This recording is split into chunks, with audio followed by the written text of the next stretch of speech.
حمد و ثنا اللہ رب العزت کے لیے، درود و سلام امام الانبیاء حضرت محمد مصطفیٰ احمد مجتبیٰ صلی اللہ علیہ وآلہ وسلم کے لیے حمد و ثنا اور صلاۃ و سلام کے بعد ماہ رمضان المبارک ہماری زندگی میں ایک بار پھر آیا۔ اہل سعادت نے رب کی رحمتوں کو اپنے دامن میں سمیٹا، محروم رہنے والے محروم رہے، لیکن جس نے ذرا بھی تگ و دو کی، جستجو کی، انشاءاللہ اس نے کچھ نہ کچھ ضرور پا لیا۔ رمضان ایک ہماری تربیت کا مہینہ ہوتا ہے جس میں ایمان کی تازگی، عمل میں بہار، اخلاقیات میں سدھار آتا ہے، لیکن یہ ہم پر لازم ہے کہ ہم اس کو تسلسل کے ساتھ قائم رکھیں، اور اس کے لیے چند ایک باتیں بطور نصیحت میں آپ کے سامنے رکھنا چاہوں گا۔ اللہ رب العزت نے حضرت ابراہیم علیہ السلام کو حکم دیا کہ آپ اپنے بیٹے کو ساتھ لے کر فلاں جگہ پر میرا گھر تعمیر کریں، جسے قرآن نے کہا ان اول بیت وضع للناس للذی ببکۃ مبارکا، کہ سب سے پہلا گھر جو اللہ کی عبادت کے لیے بابرکت گھر زمین پر بنایا گیا وہ بیت اللہ تھا۔ اب اس کی تعمیر کے لیے حضرت ابراہیم علیہ السلام نے اپنے بیٹے سے کہا کہ اللہ نے مجھے حکم دیا ہے کہ آپ مجھے پتھر پکڑائیں، پتھروں کو چننے کے لیے ضروری سامان پہنچائیں اور میں اس کو بناتا چلا جاؤں۔ اللہ رب العزت نے اسی منظر کو بیان کیا، اور عربی زبان میں مضارع کا صیغہ عام طور پر استعمال ہوتا ہے حال اور مستقبل کے لیے، اور اللہ رب العزت نے ساتھ اس جب لگ جاتا ہے تو وہ پچھلا اس طرح کا منظر آپ کے سامنے لانا مقصود ہوتا ہے۔ تو اللہ نے بیان فرمایا وَإِذْ يَرْفَعُ إِبْرَاهِيمُ الْقَوَاعِدَ مِنَ الْبَيْتِ، اور جب ابراہیم علیہ السلام بیت اللہ کی بنیادوں کو اٹھا رہے تھے، وَإِسْمَاعِيل، اور اسماعیل علیہ السلام ان کا ساتھ دے رہے تھے، تو اس وقت وہ ایک ہی بات کہہ رہے تھے ربنا تقبل منا انک انت السمیع العلیم، اے ہمارے رب ہم سے قبول فرما لے، بے شک تو سننے والا جاننے والا ہے۔ یعنی اندازہ کیجئے، باپ نبی، بیٹا نبی، حکم اللہ کا، تعمیر اللہ کے گھر کی ہو رہی ہے، لیکن احساس یہ ہے کہ کہیں کوئی کمی کوتاہی نہ رہ جائے، اس لیے بار بار دعا کر رہے ہیں ربنا تقبل منا، ربنا تقبل منا، اے اللہ ہم سے قبول فرما لینا۔ یہیں پہ بس نہیں، اللہ نے اس سے آگے سورہ بقرہ کی انہی آیات میں بیان کیا کہ وہ آگے کہتے ہیں ربنا وجعلنا مسلمین لک، اللہ ہمیں پکا مطیع و فرمانبردار مسلمان بنا دے، اور ساتھ ہی اگلی نسل کی فکر ہے وَمِن ذُرِّيَّتِنَا أُمَّةً مُسْلِمَةً لَكَ، ہماری نسل سے ایک مسلمان امت پیدا فرمانا، وَأَرِنَا مَنَاسِكَنَا، بے شک ہم تیرے گھر کی تعمیر کر رہے ہیں، ہم تیرے نبی ہیں، تیری طرف سے مقرر کردہ نمائندے ہیں، لیکن ہمیں عبادت کا طریقہ سکھلا دے، اور ساتھ کہتے وَتُبْ عَلَيْنَا، اور ہماری توبہ قبول فرما لے، ہم پر رجوع فرما، ہم سے کوئی کمی کوتاہی رہ جائے تو اس پر ہماری پکڑ نہ کرنا، اِنَّكَ أَنْتَ التَّوَّابُ الرَّحِيمُ، بے شک اے رب آپ توبہ قبول فرمانے والے، رحم فرمانے والے ہیں۔ اب یہ منظر ذرا دیکھیے، اللہ رب العزت نے یہ میرے اور آپ کے لیے بیان کیا۔ ابراہیم خلیل اللہ علیہ السلام، اسماعیل ذبیح اللہ علیہ السلام، یہ تو عظیم ترین شخصیات ہیں، لیکن اس کے باوجود ان کو فکر ہے کہ کہیں ہمارا عمل رد نہ کر دیا جائے، کہیں ہمارے عمل پر عدم قبولیت، ریجیکٹڈ کی مہر نہ لگا دی جائے، بلکہ ہمارے عمل پر ایکسیپٹڈ کی مہر لگنی چاہیے کہ اللہ کی طرف سے اعلان ہو جائے ہم نے آپ سے قبول کر لیا۔ اور یہی بات اللہ رب العزت حضرت آدم علیہ السلام کے 2 بیٹوں کے بارے میں، حابیل و قابیل کے بارے میں بیان فرماتے ہیں کہ جب ان میں سے ایک کی قربانی کو قبول کر لیا گیا، دوسرے نے حسد کی بنیاد پہ کہا میں تمہیں قتل کر دوں گا۔ اس نے کہا چاہے قتل کرو، چاہے کچھ بھی کرو، میں آگے سے ہاتھ اٹھانے والا نہیں ہوں، لیکن ساتھ ایک اصول بیان کر دیا، انما یتقبل اللہ من المتقین، کہ یاد رکھو اللہ متقیوں کا عمل قبول کرتے ہیں، ظالموں کا عمل قبول نہیں کرتے۔ اللہ رب العزت ان کا قبول کرتے ہیں جن میں عاجزی ہوتی ہے، جن میں تقوی ہوتا ہے، جن میں خوف ہوتا ہے۔ اس لیے اللہ قرآن حکیم میں اپنے حبیب صلی اللہ علیہ وسلم کے ذریعے ہمیں حکم دیتے ہیں وَلَا تَمْنُن تَسْتَكْثِرْ، آپ کہیں اپنے نیکیوں کے گمنڈ میں نہ آ جانا، لوگوں پر احسان نہ جتلانے لگ جانا تاکہ دنیا تمہیں بہت زیادہ رسپیکٹ دے، مال دے، وسائل دے۔ نہیں، نیکیاں کرنی ہے تو رب کے لیے کرنی ہے۔ اس لیے عبدالعزیز ابن ابی رواق ایک محدث گزرے ہیں، وہ بیان کرتے ہیں کہ میں نے اپنے سے پہلے امت کے بڑے بڑے لوگوں کو پایا کہ وہ جب نیک عمل کر لیتے وقع علیہم الہم، انہیں یہ فکر لاحق ہو جاتی ایقبل منہم ام لا، کہ ان کا عمل قبول بھی ہوا ہے کہ نہیں ہوا۔ اس لیے رمضان گزرا ہے تو مجھے اور آپ کو احساس یہ کھانا چاہیے کہ میرا رمضان قبول بھی ہوا ہے کہ نہیں۔ اور قبولیت کی کئی جھلکیاں اور کئی علامات ہیں، ان میں سے ایک سب سے بڑی علامت یہ ہے کہ انسان کو نیکی کی توفیق مل جائے، انسان برائی سے بچنے لگ جائے،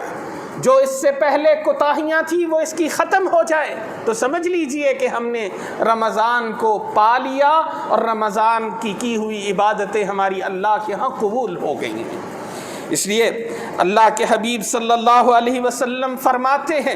کہ اذا اراد اللہ بعبد خیرا استعملہ قبل موتہ، جب اللہ کسی بندے سے خیر کا ارادہ فرماتے ہیں تو اس کی موت سے پہلے اللہ رب العزت اس کو اپنے کام پہ لگا دیتے ہیں۔ صحابہ نے پوچھا کہ اللہ کیسے کام پہ لگاتے ہیں؟ فرمایا یوفقہ لعمل صالح ثم یقبضہ علیہ،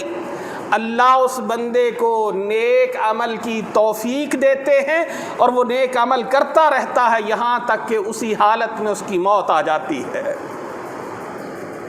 اس لیے ہم دیکھتے ہیں کہ اللہ رب العزت اپنے پیغمبر صلی اللہ علیہ وسلم کو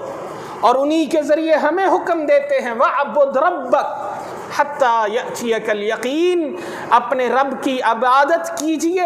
یہاں تک کہ آپ کو موت آ جائے۔ ایک ترجمہ یہ، دوسرا مفہوم یہ، یہاں تک عبادت کیجئے کہ آپ کو یقین ہو جائے کہ اللہ نے آپ کی عبادت کو قبول کر لیا ہے۔ وَعْبُدْ رَبَّكَ، عبادت کیجئے اپنے رب کی حَتَّى يَأْتِيَكَ الْيَقِينُ، یہاں تک کہ آپ کو موت آ جائے۔ اس لیے جیسے قرآن میں دوسری جگہ اللہ نے فرمایا کہ تم اللہ سے ڈرو، اور ڈرنے کے بعد کہا وَلَا تَمُوتُنَّ إِلَّا وَأَنْتُمْ مُسْلِمُونَ، تاکید کر کے کہا کہ تمہیں موت ہرگز نہ آئے مگر اس حال میں کہ تم مسلمان ہو۔ اور مسلمان ہونے کا مفہوم یہی ہے جو ابھی ہم حضرت ابراہیم علیہ السلام اور اسماعیل علیہ السلام کی دعا میں سن چکے کہ وہ اللہ کی ہر بات کو مان کر، حکم ہوا خواب کے ذریعے کہ بیٹے کی گردن پہ چھری چلا دو، بلا پسو پیش بغیر کسی تردد کے بیٹے کو لٹا کے چھری چلانا شروع کر دی۔ حکم ملا کہ بے آب و گیا،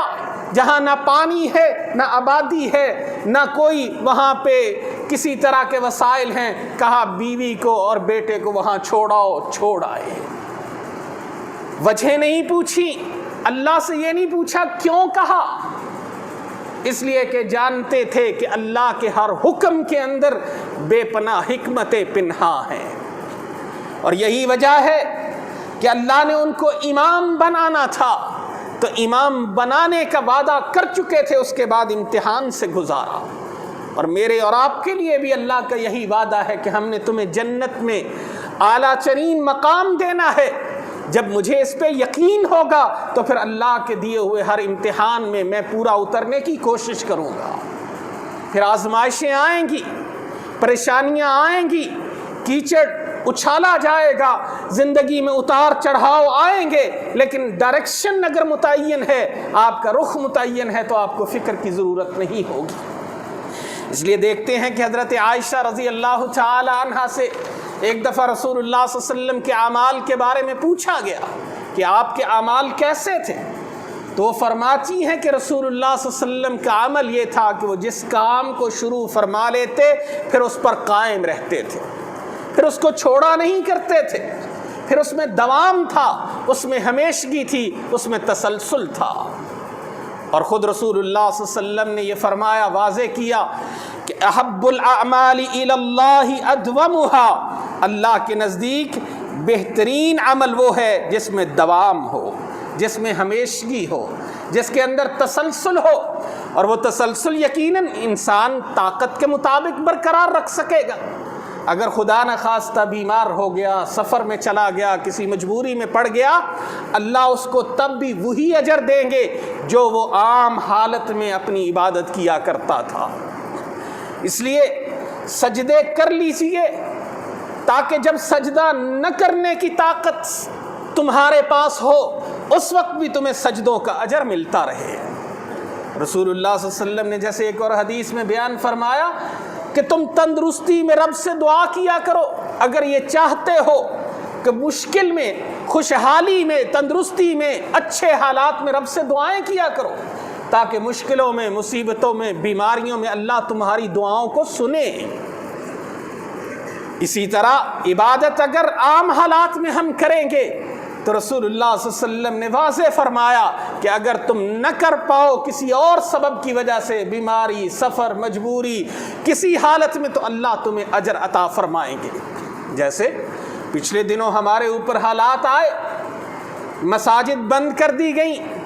کچھ لوگ جمعہ کی نماز ادا کرنے کے لیے نہ آ سکے، جنہوں نے زندگی میں کبھی جمعہ نہ چھوڑا تھا، ان کو گھروں میں 2 رکعتیں کی بجائے 4 رکعتیں پڑھنی پڑی۔ لیکن مجھے اپنے اللہ سے پورا یقین ہے، وہ جتنے قدم چل کے آتے تھے، جتنے وقت کے لیے آتے تھے، جس اخلاص کے ساتھ آتے تھے، اللہ ان کو اسی طرح اجر عطا فرمائیں گے۔ تو اس لیے اللہ کے رسول صلی اللہ علیہ وسلم تربیت یہ کرتے ہیں کہ اپنے صحابی حضرت عبداللہ ابن عمر رضی اللہ تعالی عنہ سے کہتے ہیں، جب انہوں نے قیام اللیل شروع کیا تو کہا، یا عبداللہ لا تکن مثل فلان، اے عبداللہ فلاں بندے کی طرح مت ہونا، کان یقوم اللیل فترک قیام اللیل، وہ کچھ دن رات کا قیام کرتا رہا، پھر اس نے رات کا قیام کرنا چھوڑ دیا۔ یہ جو نماز تراویح ہے یہ بھی قیام اللیل ہی کی ایک شکل ہے۔ ابتدائی رات میں ہم کر لیتے ہیں، آپ آخری رات کے حصے میں کر لیں، اب اس کو 1 مہینہ کیا، اس کے بعد چھوڑ دیا، یا کوئی کام نیکی کا شروع کیا پھر اس کے بعد ترک کر دیا۔ فرمایا ان کو نصیحت کرتے ہوئے کہ اے عبداللہ فلاں بندے کی طرح مت ہو جانا جو رات کا قیام کرتا تھا پھر اس نے قیام کرنا چھوڑ دیا۔ تو اس لیے ہمیں تسلسل برقرار رکھنا چاہیے، ہمیشگی کرنی چاہیے، اللہ سے ڈرتے رہنا چاہیے، قبولیت کے لیے دعا کرتے رہنا چاہیے، اور پھر اپنی زندگی میں سدھار پیدا کرنے کے لیے، زندگی کو سنوارنے کے لیے اچھے سے اچھے کاموں میں اضافہ کرنا چاہیے۔ اس لیے ہم دیکھتے ہیں کہ رمضان کا مہینہ گزرتا، اس کے بعد شوال کا مہینہ شروع ہوتا۔ رسول اللہ صلی اللہ علیہ وسلم کا ایک دفعہ رمضان میں اعتکاف رہ گیا، آپ نے شوال میں اعتکاف فرمایا۔ اب اس سے واضح ہوتا ہے کہ شوال کی کیا اہمیت ہے۔ پھر شوال چونکہ حج کے مہینوں کا ابتدائی مہینہ ہے، یہاں سے حج کی تیاریاں شروع ہو جاتی ہیں، بڑا ہی بابرکت مہینہ ہے، اور مسلمانوں کی عبادات میں دیکھا جائے چوٹی کی عبادت ہے ایک، جس میں مسلمان ایک میدان میں اکٹھے ہو کر نعرہ لگاتے ہیں، اللہ کی توحید کا اعلان کرتے ہیں، اور وہاں پر میدان عرفات میں جب یہ جمع ہوتے ہیں تو شیطان مٹی اٹھا اٹھا کے اپنے بالوں پہ ڈالتا ہے، واویلا کرتا ہے، افسوس کا اظہار کرتا ہے کہ میں نے اتنی محنت کی، یہ چند لمحوں میں اپنے آپ کو معاف کروا گئے۔ تو شوال بڑا اہم ترین مہینہ ہے کئی حوالوں سے، جیسے حضرت عائشہ رضی اللہ تعالی عنہا بیان کرتی ہیں کہ میرے سے رسول اللہ صلی اللہ علیہ وسلم نے نکاح بھی شوال میں کیا، میری رخصتی بھی شوال میں ہوئی، اور صحیح مسلم کی حدیث ہے کہ حضرت عائشہ رضی اللہ تعالی عنہا یہ پسند فرماتی تھیں کہ ان کے خاندان کی لڑکیوں کی شادیاں اسی مہینے میں کی جائیں، کہ رسول اللہ صلی اللہ علیہ وسلم نے اپنی بیوی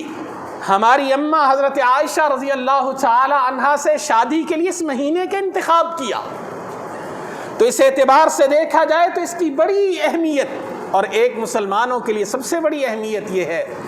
کہ رسول اللہ صلی اللہ علیہ وسلم نے فرمایا کہ جس شخص نے رمضان کے پورے روزے رکھ لیے اور اس کے بعد 6 روزے اس نے رمضان کے بعد شوال میں رکھ لیے، اس کو پورے سال روزے میں رہنے کے مطابق ثواب اور اجر عطا فرمایا جائے گا۔ اور قرآن کی آیت سے دلیل لی کہ من جاء بالحسنۃ فلہ عشر امثالھا، جو شخص کوئی بھی نیکی لے کر آئے گا اس کو 10 گنا دیا جائے گا۔ تو اس لیے دیکھا جائے تو 29 اور 6 35 بن جاتے ہیں، یا 30 اور 6 36 بن جاتے ہیں، 10 کے ساتھ ضرب دیں تو تقریباً سال کے ایام پورے ہو جاتے ہیں قمری اعتبار سے۔ تو اس کو کہا کہ وہ پورے سال کا اجر لے لے گا، اور اس کے لیے چند باتیں ذہن میں رہیں۔ پہلی بات، شوال کے مہینے میں روزے رکھنے کا مطلب یہ ہے ابتدا میں رکھ لیں، آخر میں رکھ لیں، درمیان میں رکھ لیں، اکٹھے رکھ لیں، ایک رکھ کے دوسرا چھوڑ دیں پھر رکھ لیں، یہ سب طریقہ کار کسی پر بھی عمل کر لیں انشاءاللہ شوال کے اندر روزے اگر 6 رکھ لیے تو یہ اجر ہمیں مل جائے گا۔ البتہ وہ خواتین جن کے روزے رہ گئے، وہ نہیں رکھ سکیں، یا کوئی مسافر سفر کی وجہ سے نہیں رکھ سکا، یا کوئی بیمار معمولی بیماری کی وجہ سے نہیں رکھ سکا، تو ان کے لیے لازم ہے کہ پہلے وہ اپنے رہے ہوئے روزے پورے کریں، تاکہ وہ پہلے 29 یا 30 کی تعداد پوری ہو، اور اس کے بعد وہ 6 روزے رکھیں۔ ان کے لیے انشاءاللہ یہی اجر ہے۔ نفلی روزہ ہے، اس کے حوالے سے رسول اللہ صلی اللہ علیہ وسلم نے بڑی ریلیکسیشن دی ہے، چونکہ اسلام بڑا ہی انسانوں کے مزاجوں کا خیال رکھنے والا دین ہے۔ رمضان کا روزہ اگر ایک دفعہ نیت کر لی، سوائے اس کے کہ آپ کو موت کا ڈر ہو، بڑی بیماری کا ڈر ہو، آپ اس کو نہیں چھوڑ سکتے، لیکن نفلی روزہ اس کے لیے اجازت ہے۔ آپ نے صبح نیت کی، دوپہر میں دیکھا کہ کھانا بہت اچھا بنا ہوا ہے، کھا لیجیے، رسول اللہ صلی اللہ علیہ وسلم کی طرف سے اجازت موجود ہے۔ حضرت عائشہ رضی اللہ تعالی عنہا بیان کرتی ہیں کہ ایک دن رسول اللہ صلی اللہ علیہ وسلم صبح گھر تشریف لائے تو پوچھا کوئی گھر میں کھانے کے لیے ہے؟ کہنے لگی کہ میں نے کہا کہ کچھ نہیں ہے کھانے کے لیے، آپ مسجد میں چلے گئے یا کاموں میں چلے گئے۔ پھر واپس آئے، پوچھا کچھ ہے؟ تو کہنے لگی کہ میں نے بتایا کہ ایک ہمیں تحفے میں بڑا پسندیدہ رسول اللہ صلی اللہ علیہ وسلم کا کھانا تھا حیث، جس میں مکھن بھی استعمال ہوتا یا گھی استعمال ہوتا، اور اس کے ساتھ کھجور استعمال ہوتی اور کئی چیزیں استعمال ہوتی، کہ وہ کسی نے تحفے میں بھیجا ہے۔ فرمایا لاؤ ہم کھاتے ہیں، ویسے تو میں نے صبح نیت کی تھی۔ تو گویا کہ اگر ایسی صورتحال ہو، لیکن واضح ہے کہ یہ پہلے حصے میں ہی ہو سکتا ہے، اگر دن کا اکثر حصہ یا آدھے سے زیادہ گزر چکا ہے پھر مت چھوڑیے، پھر اس کو مکمل کیجیے۔ البتہ کچھ علماء کے نزدیک یہ عمل بھی زیادہ پسندیدہ نہیں ہے، لیکن اگر کوئی ایسی صورتحال آ جائے، چونکہ بسا اوقات ہم دین کو مشکل بنا کر پیش کرتے ہیں تو بندہ کہتا ہے کہ جی نہ ہی کریں، چلو ٹھیک ہے، نفل ہے نا، نہیں کرتے۔ یاد رکھیے نوافل بہت اہم ہے ہمارے لیے، کیونکہ ہمارا حساب کتاب یقیناً فرائض پہ ہونا ہے، لیکن فرائض کوالٹی کے ہونے چاہیے، معیار کے ہونے چاہیے، تعداد پوری ہونی چاہیے، اخلاص مکمل ہونا چاہیے، ادائیگی کے تمام تر تقاضے پورے ہونے چاہیے۔ یعنی 100/100 ہمارے اگر اس میں ہیں تو پھر ہم نفل نہ پڑھیں تو شاید چھوٹ ہو جائے. جیسے ایک صحابی کے بارے میں آتا ہے کہ اس نے رسول اللہ صلی اللہ علیہ وسلم سے آ کے پوچھا کہ میرے اوپر کتنی نمازیں فرض ہیں. کہا 5 روزے, کہا 1 مہینے کے, اسی طرح باقی سوالات کیے. کہنے لگا جاتے وقت اللہ کی قسم نہ اس سے زیادہ کروں گا نہ اس سے کم کروں گا. آپ صلی اللہ علیہ وسلم نے پھر کیا کہا؟ یہ نہیں کہا کامیاب ہو گیا, فرمایا افلح ان صدق, یہ کامیاب ٹھہرا اگر اس نے سچ کہا اور سچ کیا. اور یہ کرنا اتنا آسان نہیں. ہماری تو نمازیں بھی آپ کو پتہ ہے کیا حالات ہوتے ہیں. ہم نمازوں میں گھر کے, دکانوں کے, کاروباروں کے مسائل کے, ان کے مسائل میں الجھے ہوئے ہوتے ہیں. رسول اللہ صلی اللہ علیہ وسلم نے فرمایا کچھ لوگ نماز پڑھتے ہیں, ان کو نماز میں سے 1/10 اجر ملتا ہے, کسی کو 1/9 اجر ملتا ہے, کسی 1/8 ملتا ہے. گنتی کروائی رسول اللہ صلی اللہ علیہ وسلم نے فرمایا کسی کو آدھا اجر ملتا ہے, کسی کو 1/4 اجر ملتا ہے, کسی کو 6واں حصہ اجر کا ملتا ہے. یہ بیان کیا. اب ایسے لوگوں کے لیے لازم ہے, اور ہم انہی لوگوں میں سے ہیں, ایسے لوگوں کے لیے لازم ہے کہ نوافل زیادہ سے زیادہ پڑھیں, کیونکہ قیامت والے دن جب حساب ہوگا میرے روزے لائے جائیں گے. زندگی میں مثال کے طور پہ میرے 1000 روزے بنتے ہیں. اب 1000 روزے اس معیار کے نہیں ہیں تو میرے نفلی روزوں سے کمی کو پورا کیا جائے گا. جیسے رسول اللہ صلی اللہ علیہ وسلم نے نمازوں کے بارے میں ارشاد فرمایا کہ نمازیں لائی جائیں گی, فرض نمازوں کو پہلے رکھا جائے گا, ان کی مارکنگ ہوگی, ان کے نمبر لگیں گے, ان کا وزن ہوگا. اب جہاں جہاں کمی ہوگی اللہ کہیں گے دیکھو اس نے کوئی سنتیں نوافل مزید ادا کیے ہیں تو وہ لے آؤ تاکہ اس کی کمی کو پورا کر لے. اور اگر کمی پوری ہو گئی تو جیسے حدیث میں آیا رسول اللہ صلی اللہ علیہ وسلم نے فرمایا اول ما يحاسب به العبد الصلاۃ, سب سے پہلے بندے کا جس چیز کے بارے میں حساب کتاب لیا جائے گا وہ نماز کا ہے. اگر وہ اس میں کامیاب ٹھہرا, اس میں پاس ہو گیا تو امید کی جاتی ہے کہ وہ باقی میں بھی انشاءاللہ کامیاب ہو جائے گا. اور اگر اس میں ناکام ٹھہرا تو امید نہیں ہے کہ وہ باقیوں میں کامیاب ہو جائے. اس لیے نفلی روزے, نفلی عبادتیں, جیسے زکوٰۃ کا معاملہ ہے, کئی لوگ صرف یہ کہتے ہیں جی کہ میں نے صرف زکوٰۃ دینی ہے, باقی میرے اوپر لازم تو نہیں ہے. نہیں, یاد رکھیے یہ لازم ہے. اللہ کہتے ہیں فی اموالہم حق معلوم, ان کے مالوں میں مقرر ہے حد. اور پوچھا گیا قرآن میں کہ یہ آپ سے پوچھتے ہیں کیا خرچ کریں, فرمایا قل العفو, ان کو کہہ دیں جو تمہاری ضرورتوں سے زائد ہو جائے وہ بانٹ دو, مت ذخیرہ کرو. آج صورتحال یہ کہ ہر شخص ذخیرہ پہ تلا ہوا ہے. نتیجہ یہ کہ ایک طرف امارت اور وہ فراوانی وہ بڑھتی چلی جاتی ہے, اور دوسری طرف خط غربت سے نیچے زندگی گزارنے والوں کی تعداد کروڑوں سے اربوں تک پہنچ چکی ہے. اس لیے لازم ہے کہ ہم جہاں فرائض کا خیال رکھے ہوئے ہیں اللہ ہمیں اس کی توفیق عطا فرمائے, وہیں پر نوافل,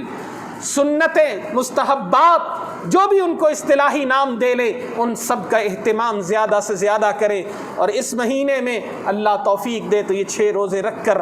پورے سال روزہ رکھنے کا اجر پائیے. اللہ مجھے بھی, آپ کو بھی, سب کو عمل کرنے کی توفیق عطا فرمائے. اقول قولی ھذا واستغفر اللہ لی ولکم ولسائر المسلمین.